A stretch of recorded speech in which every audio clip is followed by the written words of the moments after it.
Hello children, welcome back to my channel.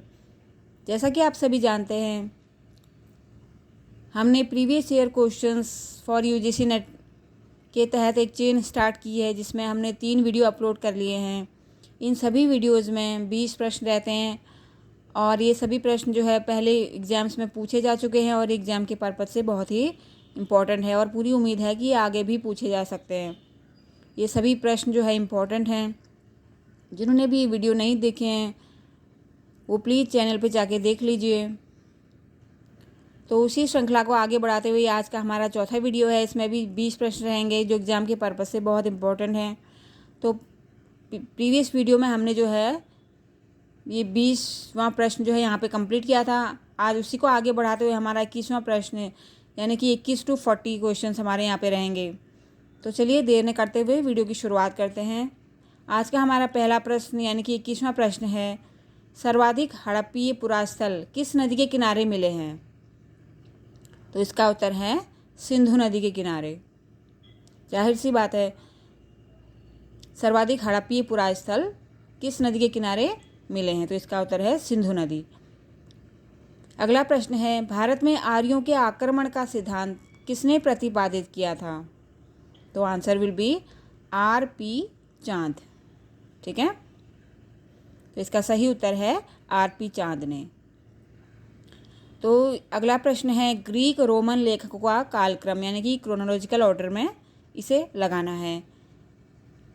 लेखक हैं Pliny, Ptolemy, टेसियस और स्ट्रैबो। तो इसे हम कैसे लगाएंगे? सबसे पहले आएगा टेसियस, यहाँ पे आएगा 1।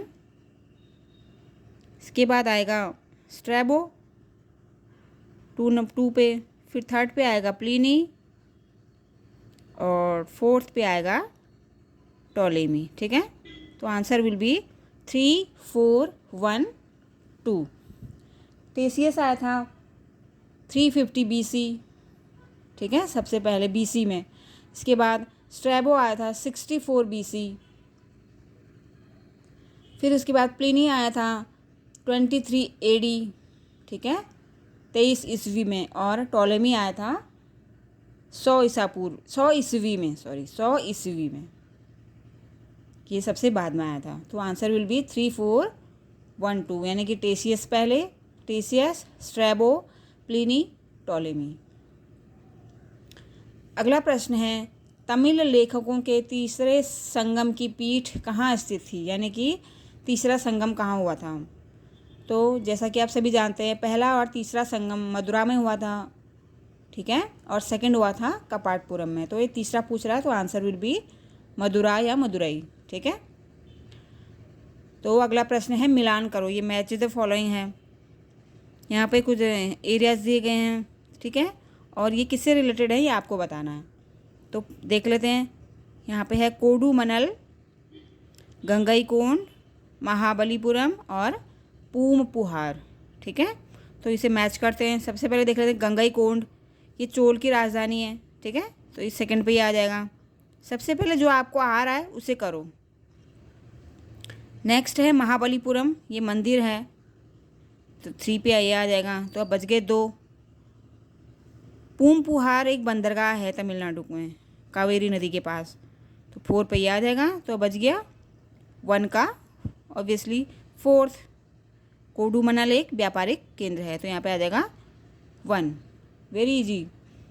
3, 4, 2, 1। कोडुमनल व्यापारिक केंद्र, गंगईकोंड चोल की राजधानी, महाबलीपुरम पल्लव मंदिर और पूमपुहार एक बंदरगाह है।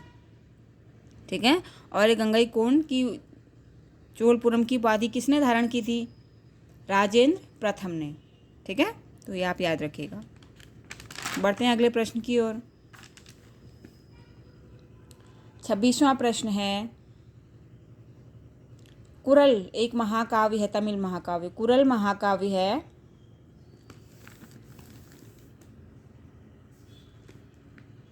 कुरल महाकाव्य का लेखक कौन है? तो इसका उत्तर है तिरुवल्लुवर। ठीक है, अगला प्रश्न है, सन्यासी विद्रोह का उल्लेख किस उपन्यास में है? किस उपन्यास में सन्यासी विद्रोह का उल्लेख किया गया है? तो ये बंकिम चंद्र चटर्जी का आनंद मठ है। ठीक है, तो ये बहुत इंपॉर्टेंट क्वेश्चन है, पहले पूछा जा चुका है। बढ़ते हैं अगले प्रश्न की ओर। 1783 में बंगाल के रंगपुर विद्रोह का नेतृत्व किसने किया था? तो इसका उत्तर है द्विज नारायण ने। ठीक है, बंगाल में रंगपुर विद्रोह हुआ था 1783 ईस्वी में, जिसके नेतृत्व करता थे द्विज नारायण ने, और ये हुआ था देवी सिंह के खिलाफ। अगला प्रश्न है तोल्कापियम नामक ग्रंथ किससे संबंधित है? ये तमिल व्याकरण से संबंधित है। ठीक है, अगला यहाँ पे रचनाएं दे रखी हैं और विषय वस्तु, ये किससे रचनाएं, ये किससे रिलेटेड हैं, ये बताना है। शिल्पाधिकारम, तोल्कापियम, वलयपति और मणि मेखलाई। तो पहले देख लेते हैं तोल्कापियम। तोल्कापियम क्या है? अभी हमने पढ़ा था, तमिल व्याकरण। ठीक है, तो सेकंड में आ जाएगा, यहाँ पे आ जाएगा सेकंड। पहले जो आते हैं हम वो करेंगे। फिर है शिल्पाधिकारम। शिल्पाधिकारम क्या है? नूपुर की कहानी। तो यहाँ पे आ जाएगा 1, तो 2 हो गए, फर्स्ट का सेकंड, सेकंड का फर्स्ट हो गया। तो वलयपति क्या है? वलयपति एक तमिल महाकाव्य है, तो यहाँ पे आ जाएगा 3, और बचता है आखिरी मणि मेखलाई। एक ये भी तमिल महाकाव्य है, लेकिन ये बौद्ध है, इसमें महात्मा बुद्ध की शिक्षाओं के बारे में बताया गया है, तो यहाँ पे आ जाएगा 4, थोड़ा सा ही डिफरेंस है। तो answer will be Silappadikaram Nupur की कहानी, तोल्कापियम एक तमिल व्याकरण है, वलयपति तमिल महाकाव्य, मणि मेखलाई बौद्ध तमिल महाकाव्य, यानी कि 2, 1, 4, 3 ये मैच है इसका। ठीक है, अगला भी मैच करना है। यहाँ पे लेखकों के नाम दिए हैं और उनकी विषय वस्तु, फिर से सेम क्वेश्चन है। विशाखदत्त, वराहमिहिर, चरक और भास्कराचार्य, ये किससे रिलेटेड है यहाँ पे? ठीक है, तो सबसे पहले देखते हैं चरक। चरक का चिकित्सा से रिलेटेड है, 3 हो गया। ठीक है, और भास्कराचार्य ये गणित और खगोल से रिलेटेड है, फोर्थ का तो फोर्थ ही है। ठीक है, विशाखदत्त का नाटक है, 1 आ जाएगा, और वराहमिहिर ये ज्योतिष से संबंधित हैं, तो आंसर विल बी 3, 1, 2, 4। विशाखदत्त का नाटक, वराहमिहिर ज्योतिष, चरक का चिकित्सा, भास्कराचार्य का गणित, या कभी गणित आता है ऑप्शन, कभी खगोल आता है, तो दोनों आंसर विल बी राइट। स्मृति ग्रंथों का कालक्रम, स्मृतियाँ होती हैं बहुत सारी, तो उनका कालक्रम क्या है? सबसे पहले किसकी रचना हुई थी? सबसे पहले रचना हुई थी मनुस्मृति की, तो यहाँ पे आ जाएगा 1।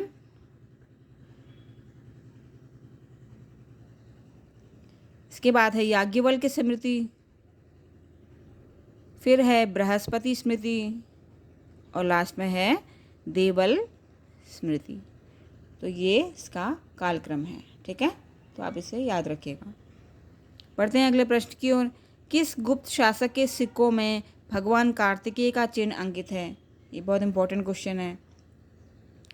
किस गुप्त शासक के सिक्कों में भगवान कार्तिकेय का चिन्ह अंकित है? तो ये हैं गुप्त वंश के शासक कुमारगुप्त प्रथम। ठीक है, कुमारगुप्त प्रथम, तो आप इसे याद रखिएगा। बढ़ते हैं अगले प्रश्न की ओर। अगला प्रश्न है शाहनामा के लेखक फिरदौसी किसके दरबार में थे? तो शाहनामा लिखी थी फिरदौसी ने। ठीक है, तो ये किसके दरबार में थे? महमूद गजनवी के दरबार में थे। ठीक है, तो यहाँ पे याद रखिएगा। अगला प्रश्न है the web of Indian life, ये एक पुस्तक है the web of Indian life, ये किसने लिखी थी? तो इसका आंसर है sister Nivedita. Come to the next question. Ramanuja द्वारा ब्रह्मसूत्र की टीका का क्या नाम है? तो इसका नाम है श्रीभाष्य। क्या नाम है? श्रीभाष्य। अगला प्रश्न है भगवत गीता का प्रथम मलयालम संस्करण किसने किया था? तो इसका उत्तर है माधव पणिक्कर ने, तो आप इसे याद रखिएगा। किस ग्रंथ में सभा और समिति का उल्लेख प्रजापति की 2 पुत्रियों के रूप में किया गया है? देखिए, उल्लेख तो ऋग्वेद और अथर्ववेद दोनों में किया गया है, लेकिन अथर्ववेद इसका आंसर होगा, क्योंकि उसमें जो है प्रजापति की 2 पुत्रियों के रूप में उसे रिलेट किया गया है, तो आंसर विल बी अथर्ववेद। ठीक है, तो यहाँ पे कुछ यूनानी लेखक दिए गए हैं और उनकी पुस्तकों के नाम हमें मैच करना है। तो ये मैच द फॉलोइंग का क्वेश्चन है। एरियन, हेरोडोटस, प्लिनी और स्ट्रैबो बहुत ही पॉपुलर नेम है, तो इम्पोर्टेंट क्वेश्चन है। तो एरियन की पुस्तक का नाम है इंडिका। हालांकि मेगास्थनीज की पुस्तक का नाम भी इंडिका है, तो आप कंफ्यूज मत होना। तो एरियन की पुस्तक का नाम भी इंडिका है। अगला प्रश्न है, हेरोडोटस की पुस्तक का नाम है हिस्टोरिका। ठीक है। प्लिनी पुस्तक का नाम है natural Historica. And the last one is Strabo ने लिखी थी जियोग्राफी का। तो आंसर विल बी 2, 3, 4, 1। ठीक है, तो ये आप याद रखिएगा।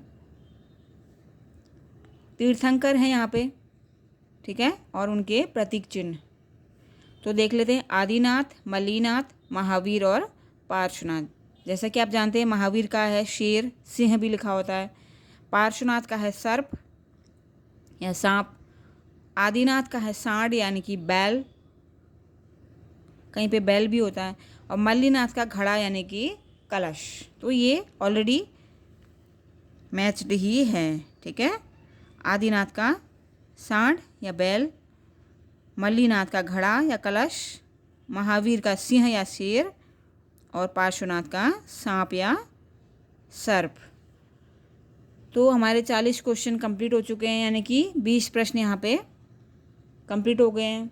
ठीक है, तो आप इन्हें ध्यान से पढ़िए, इन्हें याद करिए, ये एग्ज़ाम के पर्पज़ से बहुत इंपॉर्टेंट है। और प्लीज़ ये मत सोचिए कि हाथ से लिखे हैं तो इन्हें पढ़ने की ज़रूरत नहीं है। हाथ से लिखे हुए वीडियोज़ में भी बहुत मेहनत से बनाए गए हैं, ये आप लोगों के लिए मैंने इतनी मेहनत की है। तो प्लीज़ आप इनसे भी पढ़िए। सब इम्पोर्टेंट क्वेश्चन है, सब पहले पूछे जा चुके हैं, कुछ भी ऐसा नहीं है जो ऐसे यहाँ पे लिखा गया है। तो please subscribe my channel and share it with your friends. Thank you. मिलते हैं अगले वीडियो में।